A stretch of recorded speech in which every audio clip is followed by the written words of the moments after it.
বন্ধুরা, আপনাদের সবাইকে আবারও স্বাগত জানাই আমাদের চ্যানেলে।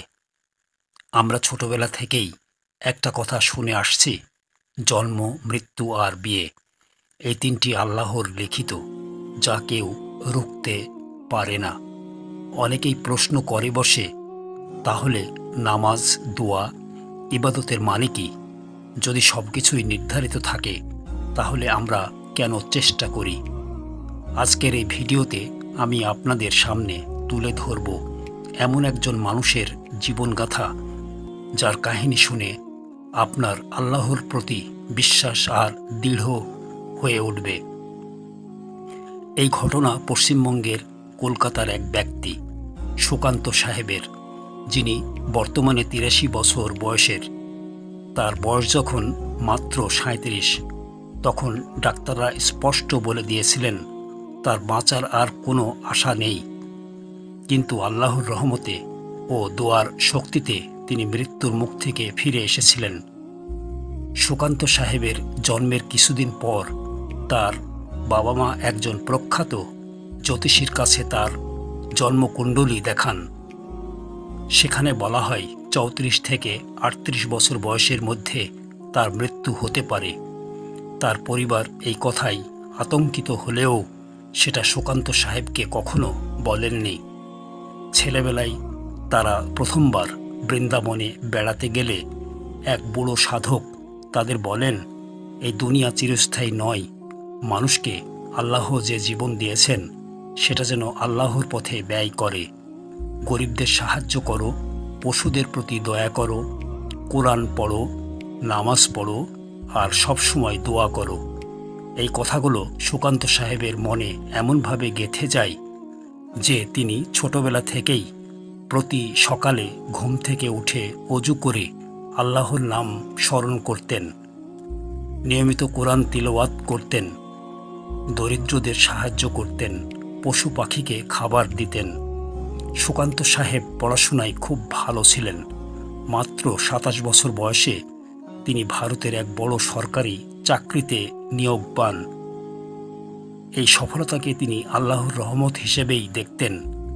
চাকরি পাওয়ার পরও প্রতিদিন সকালেই তিনি নামাজ পড়ে, কোরআন পড়ে অফিসে যেতেন। প্রতি বছর ছুটি নিয়ে তার পরিবারসহ বৃন্দাবনে যান, যদিও সেখানেও তিনি মনে করতেন আল্লাহই আমাদের একমাত্র সাহায্যকারী। তিনি কখনো অহংকারী হননি, বরং আরও বেশি নম্র হয়ে ওঠেন। পরবর্তীতে তার বিয়ে হয় এক ধার্মিক নারীর সঙ্গে, যিনি আল্লাহর উপর সম্পূর্ণ আস্থা রাখতেন। এই রকম শান্তিময় জীবন কাটানোর পর হঠাৎ এক রাতে তার শরীর খুব খারাপ হয়ে যায়। তার বুকে প্রচণ্ড ব্যথা শুরু হয়। পরিবার তাকে সাথে সাথে কাছের একটি প্রাইভেট হাসপাতালে ভর্তি করান। ডাক্তাররা বলেন এটা হার্ট অ্যাটাক হতে পারে এবং অবস্থা খুব সংকটজনক। পরিবার বিচলিত হয়ে পড়ে, কিন্তু তারা আল্লাহর কাছে সাহায্য চেয়ে কান্নাকাটি শুরু করেন। নিয়মিত তাহাজ্জুদের নামাজ পড়েন, কোরআন তিলাওয়াত করেন, দোয়া করেন। ৭ দিনের মধ্যে সুকান্ত সাহেবের অবস্থা আরও খারাপ হয়ে যায়। ডাক্তাররা বলেন এখন কেবল মিরাকলের আশাই করা যায়। ডাক্তার আইসিইউতে রেখে তাকে লাইফ সাপোর্ট দেন।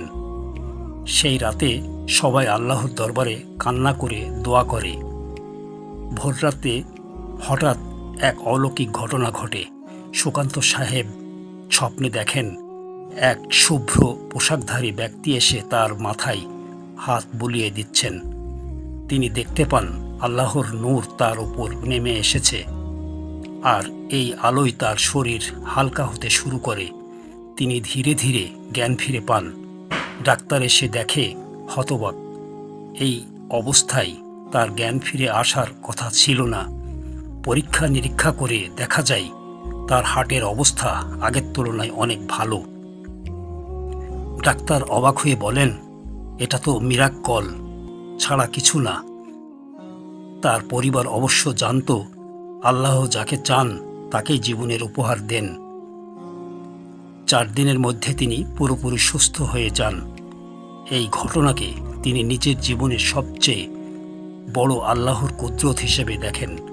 আজ তিনি ৮৩ বছর বয়সে সুস্থ শরীরে তার বাড়িতে নামাজ পড়ে, কোরআন তিলাওয়াত করে এবং তরুণদের বলেন, কখনো আল্লাহর রহমত থেকে নিরাশ হইও না। বন্ধুরা, এই ঘটনাটি আমাদের শেখায় আল্লাহর ইচ্ছা ছাড়া এই দুনিয়ার একটা পাতাও নড়ে না। জন্ম, মৃত্যু, বিয়ে, এই তিনটি জিনিস আল্লাহ তাআলার লাউহে মাহফুজে লেখা, কিন্তু দোয়া, ইবাদত এবং সৎ আমলের মাধ্যমে আল্লাহর রহমত পাওয়া যায়। তাই প্রতিদিন ফজরের নামাজ পড়ুন, কোরআন তিলাওয়াত করুন, গরিবদের সাহায্য করুন আর জীবনের প্রতিটা মুহূর্তে আল্লাহর উপর ভরসা রাখুন। আপনি যদি এই কাহিনী থেকে কিছু শিখে থাকেন তাহলে ভিডিওটি একটি লাইক দিয়ে কমেন্টে আল্লাহু আকবার লিখুন আর এই গল্পটি অন্যদের সঙ্গে শেয়ার করুন যাতে সবাই উপকৃত হতে পারে। শেষ কথা, পুরনো জামা, বৃদ্ধ বাবা মা, গরিব বন্ধু আর সাধারণ জীবন, এই চারটি জিনিস নিয়ে কখনো লজ্জা করবেন না। জীবন ক্ষণস্থায়ী। আজ ঘুমাতে যাওয়া মানে কাল জেগে ওঠার নিশ্চয়তা নেই। সবাইকে ধন্যবাদ। পরবর্তী ভিডিওতে দেখা হবে ইনশাআল্লাহ। আসসালামু আলাইকুম ওয়া রাহমাতুল্লাহ।